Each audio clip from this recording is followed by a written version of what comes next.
Hi, I'm Andrea, and I'm working on this project with Sanjay, and today we're going to be talking about photosynthesis and the reactions that occur, the light and the dark reactions through our stop-motion video. Starting off with the light reaction, light travels from the sun in the form of photons. These photons then hit plants who absorb the light using pigments in the thylakoid. These pigments are actually what determine the color of light, or the color of plants based off the light that they reflect. Once the pigments absorb the light, electrons in the pigments are then moved to the excited states.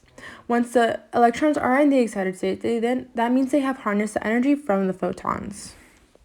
We can see in this picture the photons coming from the sun in the form of these little yellow dots, which then hit the plant that start off our light reaction. Moving on to what occurs in the plant cell. In the plant cell, there's membrane-bound organelles called chloroplasts where photosynthesis takes place. In the chloroplast, light reactions take place in the thylakoid discs that are seen in the picture. This picture illustrates the chloroplast and the thylakoid disc along with the photons hitting the chloroplast in order to begin the light reactions. Here is a simplified version of the thylakoid membrane. The thylakoid membrane is a membrane of the thylakoid disc we saw before in the chloroplast where light reactions occur. In the thylakoid membrane, chlorophyll is organized along with other proteins into the photosystems. Photosystems are composed of reaction centers, each consisting of light-absorbing pigments and surrounded by light-harvesting complexes. There are two photosystems in the thylakoid membrane, as seen in the picture below, and the photosystems work together to use light and energy to make up ADP and NADPH. We will see a more complex version next. In photosynthesis, there is linear and cyclic electron flow. First, we will talk about linear electron flow, which uses both photosystems and makes up ATP and NADPH. Here is the beginning of linear and cyclic electron flow, and we will work from the beginning all the way down to the very end of how it works.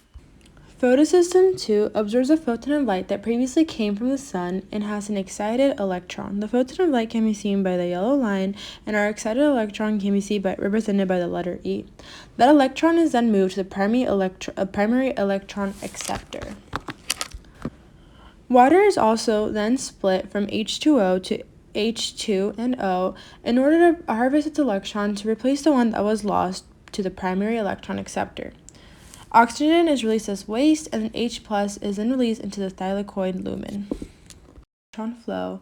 Our electron is passed through the electron transport chain into photosystem 1. We can see our electron going through our electron transport chain through the white lines that is going through our thylakoid membrane. In the process of the electron going through the electron transport chain, the energy is then processed to pump more H+ into the thylakoid lumen. Electrons from photosystem 1 then go through the protein ferredoxin, which is seen by our electrons going through the blue circles labeled FD. Electrons are then carried from the protein ferredoxin to NADP+ by the enzyme NADP+ to create NADPH. NADPH will later on be used in the Calvin cycle. Next, we will talk about cyclic electron flow, which is the other type of electron flow in light reactions. In some situations, electrons from photosystem 1 take a shortcut. Electrons cycle back from the FD and back into P1. In this process, ATP is still produced without the production of NADPH or oxygen. Here we will see how this process is produced through the stop-motion video.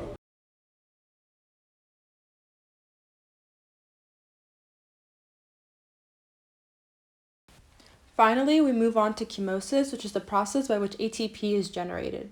The pumping of the protons into the thylakoid space establishes a concentration gradient. The protons pass out of the thylakoid through a protein called ATP synthesis, which is demonstrated as the white thing in our membrane. The motion force of the proton leaving gives off the energy needed to make ATP, which we then use for the Calvin cycle. Here is a full illustration of the complex thylakoid membrane that show off chemosis and the full light reactions. The next part of photosynthesis is the Calvin cycle, or the dark reactions of photosynthesis. The Calvin cycle uses NADPH and the ATP built from the light reactions to make sugar. The first phase of the Calvin cycle is carbon fixation. The enzyme Robusco attaches CO2 to a 5-carbon to form a 6-carbon sugar intermediate. This then splits into two 3-carbon intermediates. We now move on to the second phase of the Calvin cycle, which is reduction. Each of the 3 carbon molecules is modified by ATP and NADPH to form a glyceride 3-phosphate, or G3P. At this point, we have 6 G3P because one carbon molecule makes 6 G3P. One of those G3Ps produces a carbohydrate while the other are recycled to form the original 5-carbon intermediate. Finally, we have the last step of the Calvin cycle, which is regeneration. 3 ATP are spent to convert the 5 G3P into 3 of the original 5-carbon intermediates, which can then be reused in the cycle. Finally, we're going to explain photorespiration, which is what happens during photosynthesis on hot summer dry days. Hot days cause the stoma of plants to close, which causes oxygen levels to rise and CO2 levels to drop. Robusco then gets confused and binds oxygen instead of the CO2. This process eventually wastes ATP and CO2 due to it using up its ATP and giving off the CO2. Thank you for watching, and I hope you learned a lot about the light reactions and dark reactions in photosynthesis.